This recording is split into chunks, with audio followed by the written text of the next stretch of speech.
Welcome back to Nicko's Kitchen, and here's how you make Bubba Gump Shrimp Company's Shrimp New Orleans. First, make the sauce. In a medium saucepan over a medium to high heat, add 3 tablespoons of unsalted butter, 2 tablespoons of finely chopped onion, and 2 teaspoons of finely minced garlic. Cook for 1 minute and then add 1/3 of a cup of chicken stock, 1/4 of a cup of Worcester sauce, 1 teaspoon of fresh lemon juice, 1 teaspoon of dried thyme, half a teaspoon of dried basil, half a teaspoon of black pepper, 1/4 teaspoon of cayenne, and 1/4 teaspoon of salt.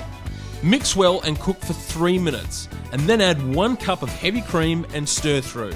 When the sauce starts to bubble slightly, turn down the heat to medium and cook for 10 minutes or until the sauce thickens slightly.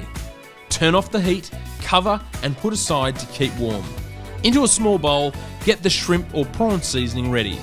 Add 2 teaspoons of paprika, 1 teaspoon of salt, 3/4 teaspoon of black pepper, 3/4 teaspoon of garlic powder, half a teaspoon of onion powder, and a pinch of cayenne.